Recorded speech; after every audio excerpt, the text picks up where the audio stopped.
Okay, so good morning, students. Am I audible?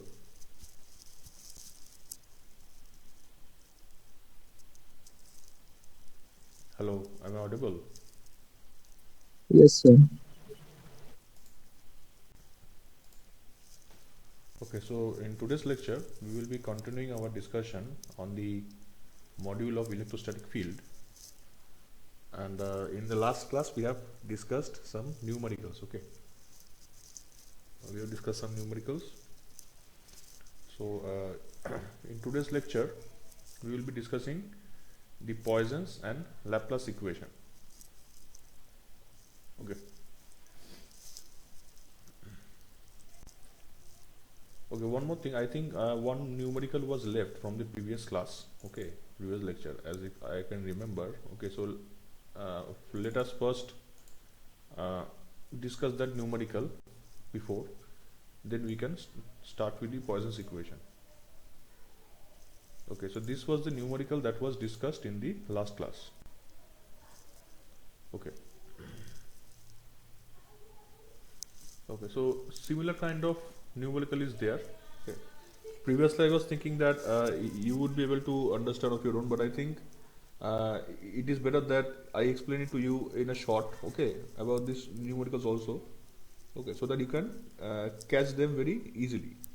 Okay, so that is why a little bit discussion I think it is required. So that is why I am completing this part first before going to the next topic. Okay. So this particular numerical says it is also related to the boundary condition. Okay. So it says that region y less than equals to 0 consists of a perfect conductor, while region greater than equals to y greater than equals to 0 is a dielectric medium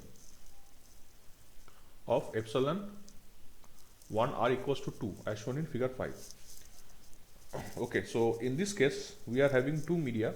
Okay, medium 1, medium 2, and they are not separated by the y-axis. Okay, that means previously in the previous example we have seen that the media 1 was separated by media 2 from media 2 by the y-axis, because positive z-axis was medium 1, negative z-axis was medium 2.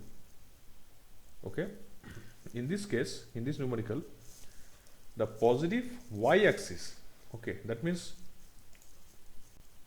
over here the boundary is created by the z. So it should be noted in this way that in the problem, okay, when it is told that y less than equals to 0 and y greater than equals to 0, which means that the right hand side, okay, right hand side is medium number left hand side is medium number 1 and right hand side is medium number 2.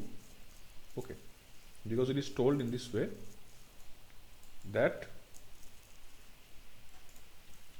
y less than equals to 0 and y greater than equals to 0. So that means medium number 1, medium number 2.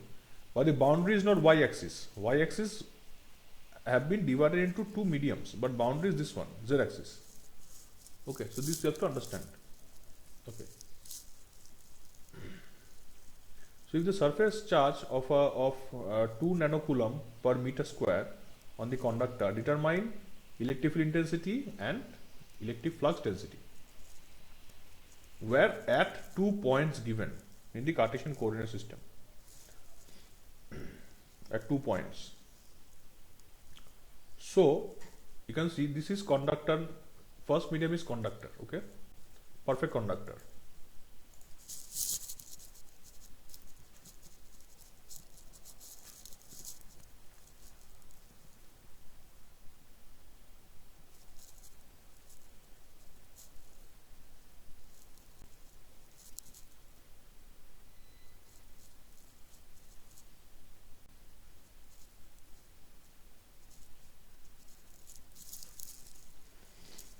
Okay, so since it is a perfect conductor, okay, so the electric field in this particular in this region is 0. Okay, because this entire one is the medium. This is not a boundary, this is just showing the y-axis. Okay, this is showing the y-axis. So this is entirely, this single one is a medium. Okay, so total is a conductor. So it is having electric field intensity 0. Now, but we will have electric field intensity over here.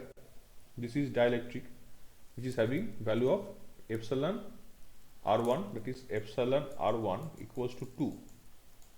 So it is a dielectric medium. It is a dielectric medium. Okay. So now, if it is dielectric medium, there will be some electric field intensity.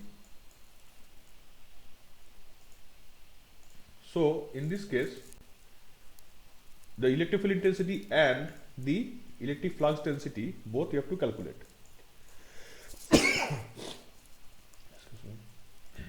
And in the conductor, the electric field intensity is 0, so obviously electric flux density will also be 0. Why? Because we know that D is equals to epsilon E. E is 0, D will also be 0.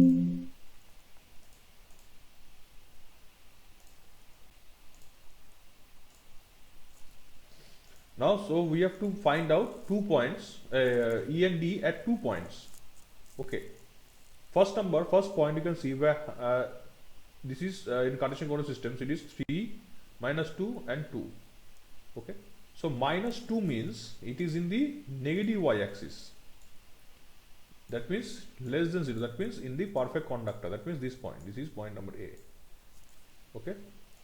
And point number B, you can see it is having a positive y-axis. So this is point number B, suppose. This is point number B, which is in the dielectric medium.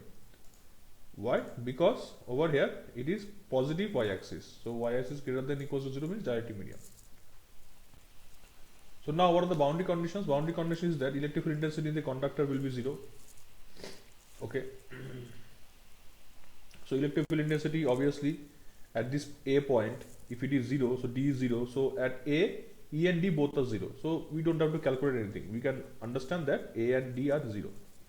But for point B, okay, which we have derived over here, this one, conductor and dielectric medium, yes. D is equals to epsilon naught, epsilon r, E n. That is the normal component, because tangential component is 0. The boundary condition for a conductor dielectric medium is that tangential component is 0, both for electric field intensity and the electric flux density. But normal component of electric flux density is equals to rho s, that is the surface charge density. So dn is equals to epsilon naught, epsilon r, En, rho s. Now in the question you can see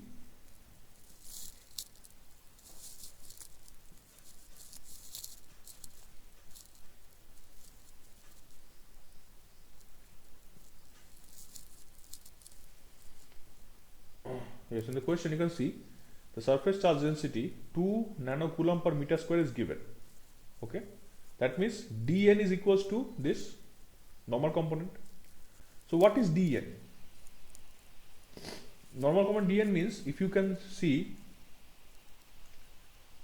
this point B is minus 4, 1, 5. Okay, so normal component means that this particular electric flux density is having some value like this. Suppose d2, okay, it is having some tangential component d2t, which is 0, which does not exist, and d2n. So only d2n exists.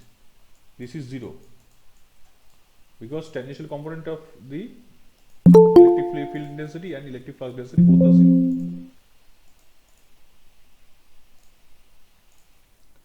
Okay, so this is the case. Now the thing is, when we are plotting this particular thing dn, okay, so dn means that it is 2 unit vector y. Why it is 2 unit vector y? Because this one is in the normal component. So what is normal component actually? So normal component, okay, so normal component is actually the actual component d2.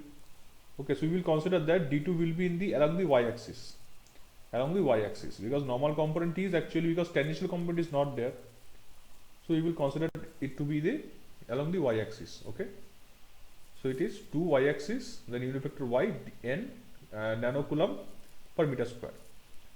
Okay, so this is d. So from d we can calculate E by using that formula, d by epsilon naught epsilon r. So this is d, 2 into 10 to the power minus 9 coulomb per meter square. Okay, into this is the value of epsilon naught and divided by 2, because epsilon r is there 2. So if you put, you will get the solution. Okay, so it is very similar to the previous solution, previous problem where we have seen the case for dielectric boundary condition. So if you are able to solve dielectric and dielectric boundary condition, then the other two conditions, that is conductor dielectric, you can solve easily, and for free space dielectric you don't have to apply anything different. Whatever you have achieved for conductor dielectric, you will get the same thing, only put epsilon r equals to 1 for free space dielectric. Okay, so this was the numerical that was left. Okay, so now let us start with the next topic, Poisson's and Laplace equation. So now Poisson's and Laplace equation, are actually derived from the Gauss law. So Gauss law, as you have already known that Gauss law, then one has entered.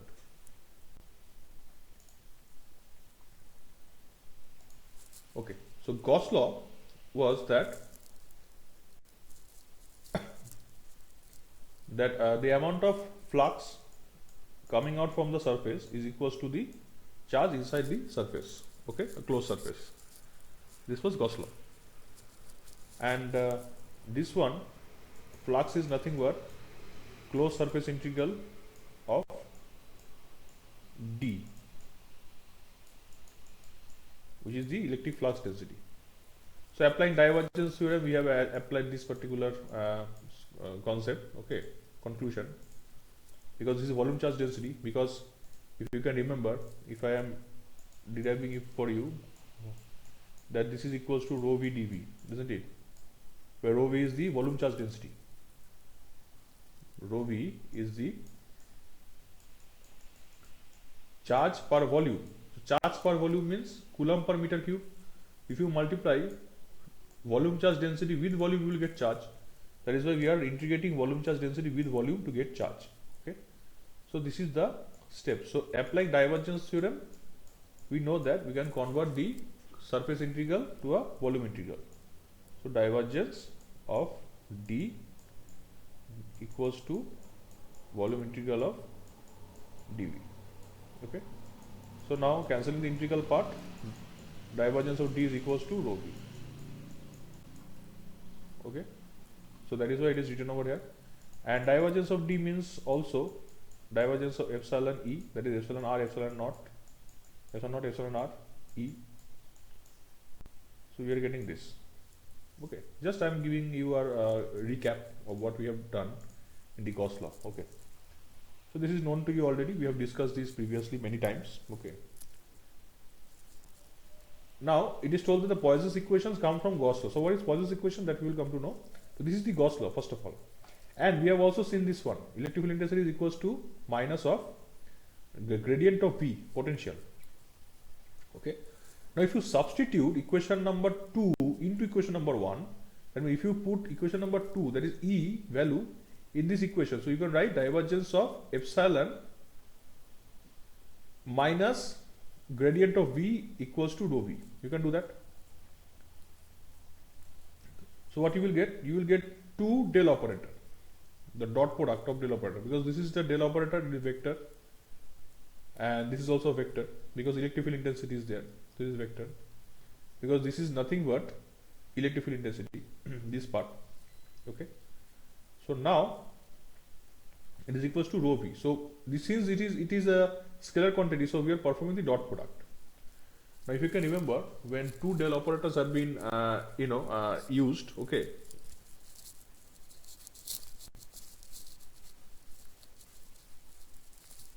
so when 2 dot product have been used, or any operation is performed using 2 dot products, we get to see the del square. Okay, so it can be, you can say that Laplacian operator. So Laplacian operator can be performed on a vector also, on a scalar also. Okay, so since we are performing on vector and we are getting a scalar, so it is the del square V. So in a non-homogeneous medium, so for homogeneous medium, the equation number 3 becomes this. What is non-homogeneous? Because the homogeneous medium means it is having the equal quantity everywhere. Okay, and in non-homogeneous, it is not equally distributed. Okay, so just replacing these 2 equations, we can get either this equation for inhomogeneous or non-homogeneous medium, and for homogeneous medium, we will get this equation. Okay, now this is known as for the Poisson's equation. This equation is called the Poisson's equation, both the two. For non-homogeneous and homogeneous, we call this the Poisson's equations. Now, special case occurs if the volume charge density is equals to 0. That means if the volume charge density becomes 0, that means we are considering a charge-free region. That means if the volume charge density is 0, that means we are considering a region where there is no charge. So if there is no charge, suppose we isolate the charge. Okay, we just isolate the charge or remove the charge from the whole medium, what will happen? This will become 0. So the whole thing will become 0. Del square V will become 0. That means for charge free medium, the del square V becomes 0. Okay. So this is called the Laplace equation. So the Poisson's equation, which was previously there, that del square V equals to minus rho V by epsilon, it is existing when we are considering about a medium where charge exists. But if we consider the same thing where charge does not exist, so the equation we get, we call it the Laplace equation. Okay. Note that in taking epsilon out of the left hand side of the equation 3 to obtain the equation number 4, we assume that epsilon is constant throughout the region in which V is defined for a inhomogeneous region where epsilon naught is not constant, and epsilon 4 equation number 4 does not follow equation number 3. So as I have already told you that homogeneous means where the medium is equally distributed everywhere, so the permittivity will be constant. Okay, because if you are having a medium, okay, suppose water, okay, so if you are having a pure water where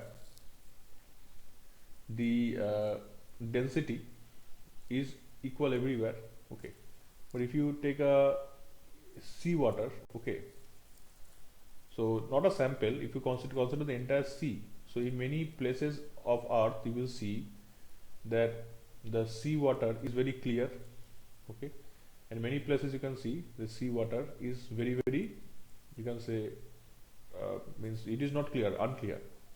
Okay, so the color of the sea water also changes, density also changes.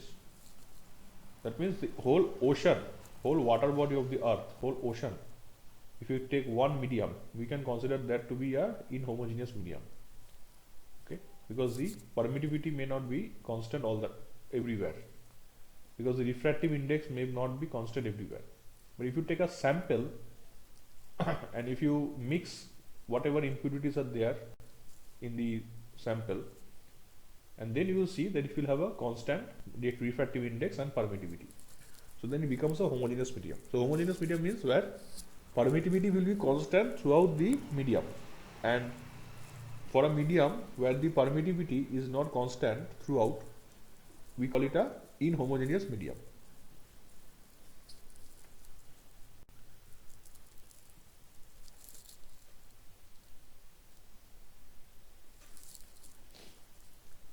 So note that okay, so this is already discussed. So equation number 3 is Poisson's equation for a inhomogeneous medium. So it becomes Laplace equation for a inhomogeneous medium when rho v is equals to 0. Now the Laplace equation in Cartesian coordinate, cylindrical coordinate and the spherical coordinate can be represented like this. So we are talking about the Laplace equation, this equation, where the volume charge density is 0. Okay, where there is no charge.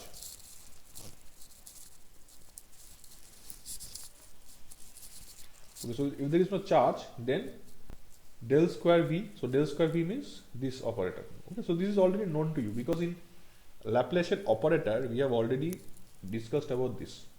So it is just a Laplacian equation. Why? Because it is Laplacian operator which is equals to 0. That is why it is called the Laplace equation. The name is given like that. Okay.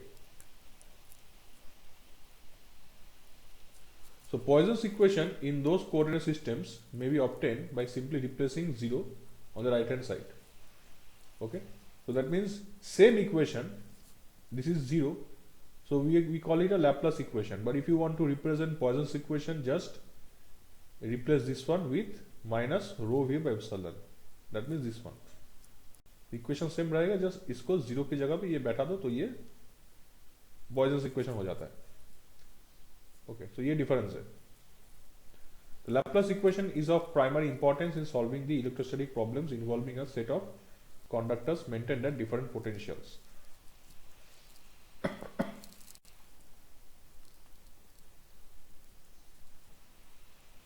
Okay, so that means this particular equation, Laplace equation, is used for the solving of electrostatic problems. Where? In which cases? In cases where a set of conductors have different potentials in them. That means you have already now means this is already explained that inside a single conductor the potential everywhere is same. Why? Because a conductor is equipotential everywhere, a perfect conductor. But if you take more than one conductor, okay, then the potential will be different. Okay, so that means in different conductors, that is why you can see in the appliances, okay, because if you take a single wire and if you connect with a voltage source, we call it a short circuit. Why? Because the potential inside the wire is same. Okay, but if you are connecting any appliance, okay, or any resistance, any capacitor, okay, or you're connecting any particular, say, TV, fridge, whatever you're connecting in the house, these are having different resistance. Why? Because they are having different conductors. Okay, different appliances are there, so the potential drops, potential changes. Okay, so that means in solving these electrostatic problems where a set of conductors maintained at different potentials, so in those cases these Poisson's equations are generally used. Okay, so Laplace equation is used. Example of such problems include the capacitor and vacuum tube diodes. So in many cases, this is just an example, that in many practical cases where people deal with capacitors and vacuum diodes or vacuum tube diodes, okay, so Laplace equation can be used, okay, for solving the problems. So these equations not only useful in solving electrostatic field, but they are also used in various other fields also. For example, the potential will be interpreted as magnetic potential in magnetostatics, because there is a concept, because magnetostatics portion is not yet started, because we are dealing with electrostatics now. When magnetostatics will be started, we will see that magnetic potential is also a concept, okay, which is not actually existing, because potential means we know electric potential, okay, voltage, but in magnetic circuit we don't have voltage, because in magnetism, if you call electromagnetism, that is different, because in electromagnetism the MMF is created by N into I, ampere turns. Okay, means whenever you are using a winding, the number of turns which is there multiplied by the current flowing, that is the MMF, which is the driving force which is creating the current to flow in the magnetic circuit. That is different. But if you call our only magnet, okay, so magnet do not have a voltage, but in calculation part, in theory part, we consider a magnetic potential. So in magnetic potential also, as this concept may be used, okay, because when it is interpreted in magnetostatics as temperature in the heat conduction, as stress function in the fluid flow, and as pressure head in the seepage. So in these examples, okay, we can also use the same thing, because the voltage in this particular case will be interpreted like this. Because see, you can ask that this is only related to voltage, potential, del square V equals to 0. तो जैसे potential के बारे में हम लोग बात कर रहे हैं, तो फिर पोटेंशियल मतलब इलेक्ट्रिक फील्ड या फिर इलेक्ट्रोस्टैटिक फील्ड में काम आएगा. That is not necessary, because in every physical you can say aspect, there is some potential, okay, which is directly not called potential, but it does the same work as potential. So what we will do, we will use that potential, that particular parameter, and we will assume that parameter to be potential, and we will use that equation. मतलब कि जिस physical quantity में potential की तरह ही काम कर रहा है, जैसे मैग्नेट में पोटेंशियल जैसा चीज़ है जिसको हम पोटेंशियल करके हम लोग कंसिडर करेंगे, ठीक वैसे ही डिफरेंट फिजिकल जो एस्पेक्ट्स है, फिनोमेना है, ओके, और ऑपरेशन है, वहाँ पे वोल्टेज और पोटेंशियल की तरह जो काम कर रहा है उसको हम पोटेंशियल को समझ के उस पैरामीटर को v के जगह पे बैठा के हम लोग ये इक्वेशन को सॉल्व कर सकते हैं. Okay, there is a theorem called the uniqueness theorem. So any solution of the Laplace equation which satisfy the same boundary conditions must be the only solution regardless of the method used.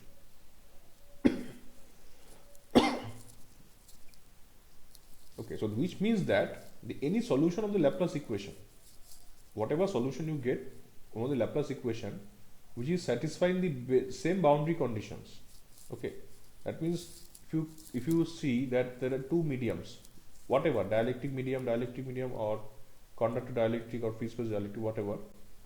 So the Laplace equation which is satisfying in the boundary conditions, if it satisfies, okay, and that it must be the only solution regardless of the method use. So whatever method you go for, कोई भी method हम apply करें, अगर Laplace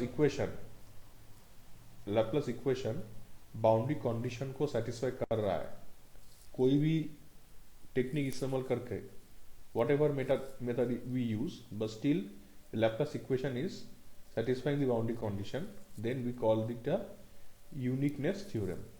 Okay, so the theorem applies to any solution of Poisson's or Laplace equation in a given region or closed surface.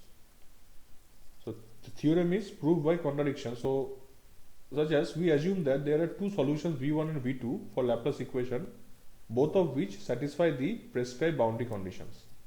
ठीक है, मान लो कि दो डिफरेंट मीडियम है जहाँ पर बाउंड्री पे सेट किया गया है, तो हम लोग को एक मेथड से v1 मिल रहा है लैप्लास इक्वेशन का सॉल्यूशन, ठीक है,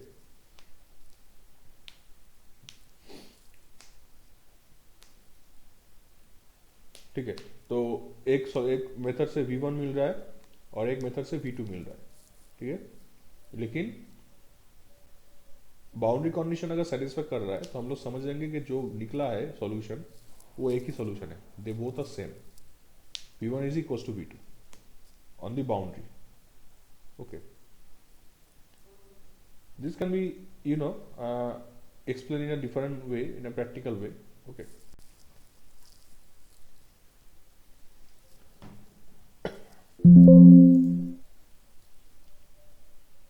one second.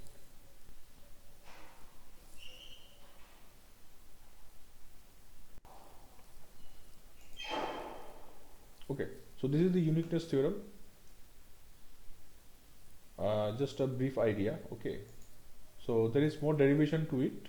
Okay, okay, so we will continue this particular portion in the next class. Okay, so if you have any doubt regarding this particular Laplace equation, Poisson's equation, then you can ask. Because the uniqueness theorem, I think it is better that we continue in the next class. Okay, so I can elaborate in a different way. So there are much more explanation to it. So it is better that we will continue in the next class. अगर यहाँ तक कोई problem हो तो you can ask, पूछ सकते हो. Do you have any problem?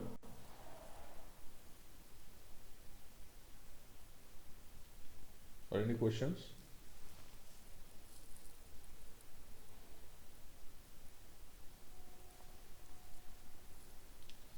Okay, fine. So you go through the notes. Okay, अगर कोई प्रॉब्लम आता है तो हम लोग डिस्कस करेंगे, ठीक है.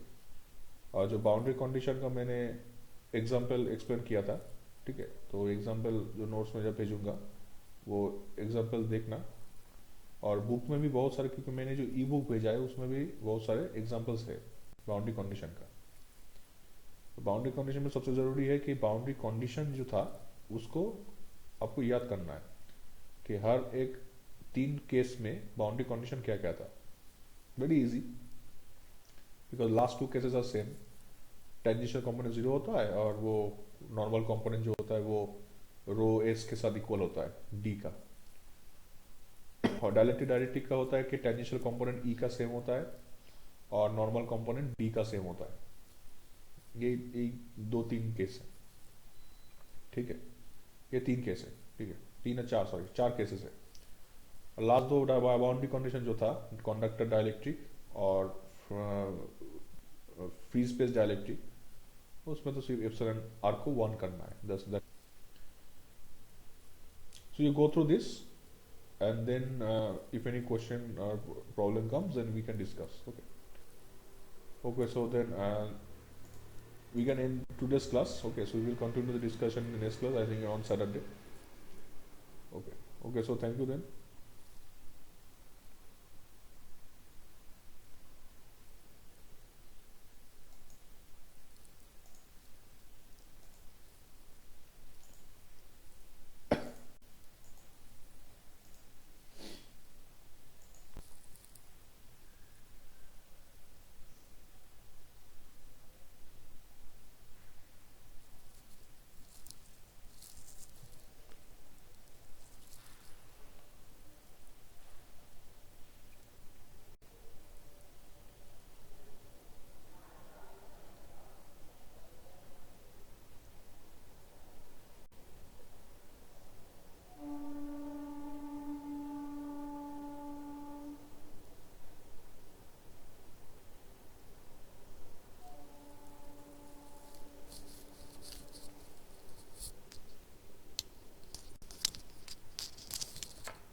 खोसले का आलाय पण